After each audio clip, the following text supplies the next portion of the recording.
ग्रहण, चंद्र ग्रहण या सूर्य ग्रहण, जब भी आपके प्रदेश में, आपके देश में किसी भी ग्रहण की छाया पड़ती हो या वो ग्रहण आपके देश से, आपके प्रदेश से दिखता हो, तो आपके ऊपर उस ग्रहण के सभी नियम लागू होते हैं। जैसे आपको क्या करना है, क्या नहीं करना, ग्रहण से पहले, ग्रहण के दौरान और ग्रहण के बाद। कुछ ऐसे व्रत, कुछ ऐसे समय, कुछ ऐसी तिथियां, कुछ ऐसे नक्षत्र होते हैं जिसमें किया गया जप तप ध्यान अत्यधिक फलदायक होता है। उनमें से एक समय ग्रहण का भी होता है।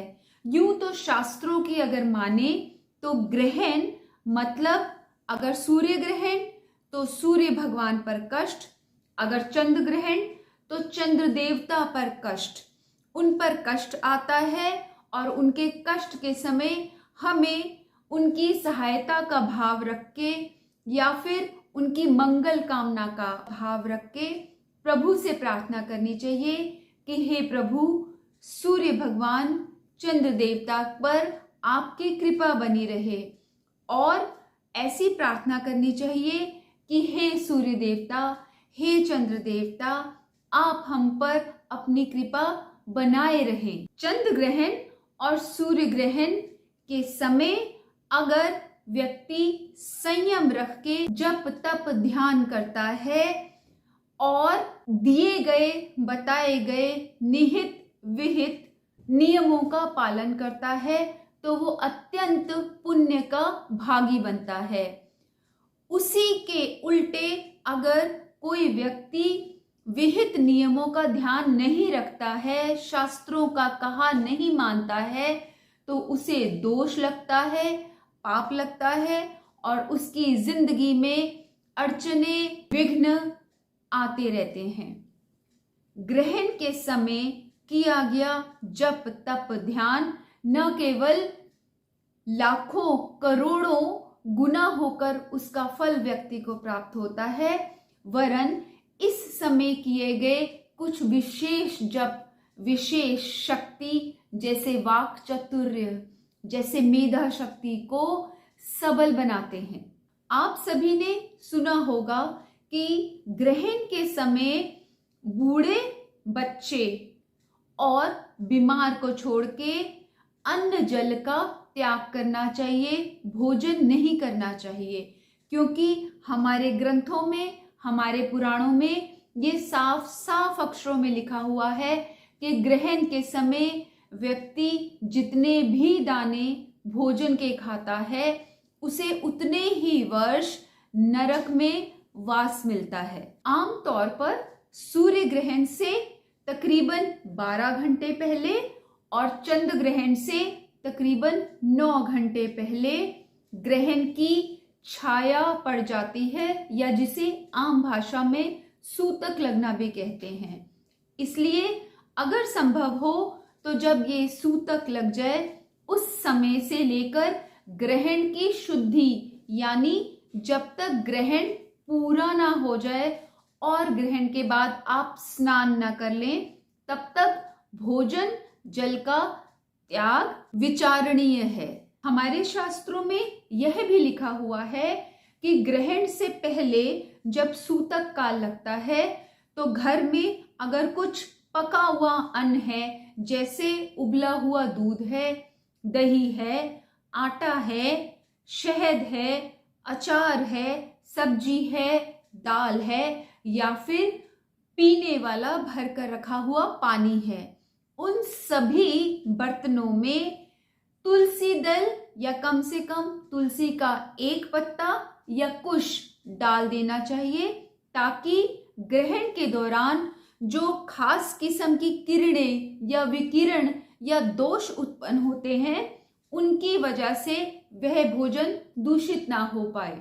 अगर संभव हो तो ग्रहण के बाद पका हुआ खाना किसी गाय, किसी कुत्ते, किसी अन्य जानवर को डाल देना चाहिए और स्वयं के लिए नया भोजन बनाना चाहिए। ग्रहण लगने से पूर्व ही जिन खाद्य पदार्थों में तुलसी का पत्ता डाल दिया जाता है वह दूषित नहीं होते, क्योंकि तुलसी मैया की महिमा अपार है। तुलसी में, तुलसी के पत्ते में इतने औषधीय और अलौकिक गुण हैं कि भोजन दूषित नहीं हो पाता।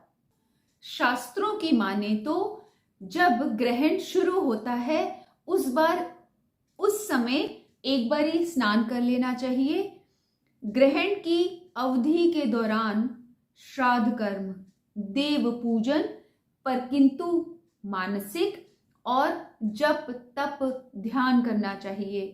ग्रहण की अवधि के बाद एक बार ही पुनः स्नान करके वस्त्रों समेत और जिन भी वस्त्रों को आपने ग्रहण के दौरान छुआ हो उनको भी धो लेना चाहिए, ताकि आप सर्वथा दोष मुक्त रहें। ग्रहण की समाप्ति पर आपको, हमें, हर व्यक्ति को, अगर सूर्य ग्रहण है तो सूर्य भगवान, अगर चंद्र ग्रहण है तो चंद्रमा को प्रणाम करके, उनके दर्शन करके ही शुद्ध बना भोजन खाना चाहिए। यूं तो सर्वदा मौन रहकर ही स्नान करना चाहिए, किंतु हमारे शास्त्रों में कहा है कि जब हम स्नान करते हैं तो उसमें अपनी बाल्टी में 2-4 बूंद गंगा जल की डाल लेनी चाहिए और मंत्र बोलना चाहिए, ओम ह्रीम गंगाए ओम ह्रीम स्वाहा, या फिर काशी विश्वनाथ गंगे हर हर महादेव गंगे। किंतु ग्रहण के बाद, ग्रहण की अवधि पूरी होने के बाद जब व्यक्ति स्नान करे तो किसी भी मंत्रोच्चारण के बिना स्नान करना चाहिए। हालांकि मन में अपना जप चलता रहे तो वो उत्तम है। एक और बात शास्त्रों में निहित है कि ग्रहण की अवधि के दौरान अगर गायों को ताजा चारा, हरा चारा, रोटी, पशु पक्षियों के लिए भोजन, पक्षियों को दाना, चींटियों को आटा अगर डाला जाए तो यह बहुत उत्तम फल देता है। अगर ग्रहण के दौरान ये ना कर सकें तो ग्रहण के बाद भी ये सब किया जाता है, और ग्रहण के खत्म होने के बाद तो दान देना अति उत्तम है। उसके पुण्य फल का तो बखान भी नहीं किया जा सकता। वो दान आप धन के रूप में दे सकते हैं, भोजन के रूप में दे सकते हैं, वस्त्र, आभूषण, सेवा किसी भी रूप में दे सकते हैं, किंतु ग्रहण के बाद दान अवश्य दें। ग्रहण जिस दिन लगा हो उस दिन फूल, पत्ते, तिनके, लकड़ी तोड़ना भी सर्वथा वर्जित है। ग्रहण के समय सोना, ताले को खोलना, मल मूत्र को विसर्जित करना, मैथुन और भोजन, ये सभी कार्य वर्जित हैं, अर्थात नहीं करने चाहिए। ग्रहण के दौरान कोई भी नया या शुभ कार्य नहीं करना चाहिए, नया कार्य आरंभ नहीं करना चाहिए। ग्रहण के समय अगर कोई व्यक्ति सोता है तो वो भविष्य में रोगी होता है। अगर कोई लघु शंका के लिए जाता है तो वो दरिद्री होता है। मल त्यागने से उसे कीड़े की योनि मिलती है। स्त्री संग करने से सूअर की योनि, और उबटन लगाने से व्यक्ति कोढ़ी होता है। गर्भवती महिला को तो ग्रहण के समय विशेष ध्यान रखना चाहिए। एक गर्भवती स्त्री को ग्रहण के दौरान सिर्फ सीधे लेटना चाहिए, करवट भी नहीं लेनी चाहिए, पेट के बल तो लेटना ही नहीं चाहिए, और उसे कुछ भी काम नहीं करना चाहिए, खास तौर पर चाकू, कैंची, सुई से संबंधित कोई भी कार्य। सिर्फ उसे चाहिए कि वो सीधा लेटी रहे, सोए ना, मन ही मन प्रभु का जाप करती रहे। इससे उसके और उसके आने वाले बच्चे के स्वास्थ्य पर बहुत अच्छा प्रभाव पड़ता है, अन्यथा उल्टा प्रभाव पड़ने की पूरी पूरी आशंका है। ग्रहण लगने से कुछ समय पहले व्यक्ति को चाहिए कि लघु शंका, दीर्घ शंका से अपने आप को मुक्त कर ले और स्वच्छ हो जाए और ग्रहण की पूरी अवधि में केवल और केवल हरि का जाप करे। कोई भी भगवान नाम जप किया जा सकता है। कुछ ऐसे मंत्र होते हैं जैसे शाबर मंत्र, इनके बारे में मैं आगे आने वाले किसी वीडियो में आपको बताऊंगी। कुछ ऐसे स्पेशल विशेष मंत्र होते हैं जिनको ग्रहण के समय नियमानुसार एक निश्चित मात्रा में जपने से वो मंत्र सिद्ध हो जाते हैं। उसके बाद पुनः जब ग्रहण का समय आए, उन्हीं मंत्रों को जीवित रखने के लिए, मतलब उस मंत्र की शक्ति को बरकरार रखने के लिए पुनः उन मंत्रों का जाप किया जाता है।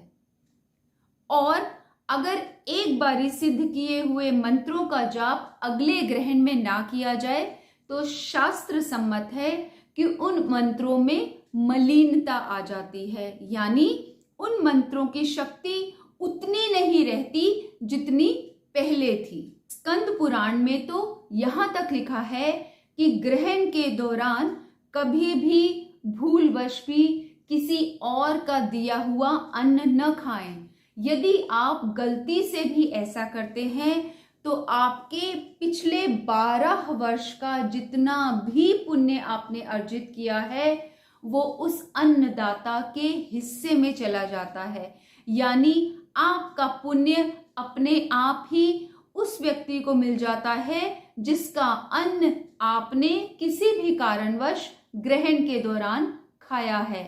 इसलिए सावधान रहें। देवी भागवत पुराण में एक और वर्णन आता है कि ग्रहण के दौरान किसी भी वजह से भूमि को खोदना नहीं चाहिए। ऐसा व्यक्ति को तब भी नहीं करना चाहिए जब भूकंप आ रहा हो। बताया, समझाया, समझा और प्रूव किया जा चुका है, सिद्ध किया जा चुका है कि ग्रहण के समय सूर्य और चंद्रमा से कुछ विशेष प्रकार की किरणें, कुछ ऊष्माएं, कुछ विकिरण जैसे रेडिएशन होता है जिसका हमारे शरीर पर विपरीत प्रभाव होता है या हो सकता है। यह प्रभाव एकदम से आपको ना दिखेगा ना समझ आएगा, पर धीरे धीरे यह आपको रोगी बनाएगा। कई बारी ग्रहण का असर इतना तेज होता है कि बाद में नहीं, कुछ दिन में ही उस ग्रहण की विकिरण का असर हमारे शरीर पर दिखना आरंभ हो जाता है। गर्भवती स्त्री अगर नियमों का पालन नहीं करती तो अवश्य में इसका दुष्परिणाम उस पर और उसके आने वाले बच्चे पर पड़ता है। ऐसे कई उदाहरण हमने कई बारी अपने आसपास देखे होंगे और देखे हैं, इसलिए नियमों का उल्लंघन न करें। अब प्रश्न आता है कि क्या सूर्य ग्रहण या चंद्र ग्रहण के समय हम नंगी आंखों से, अपनी आंखों से सूर्य या चंद्रमा को देख सकते हैं या नहीं?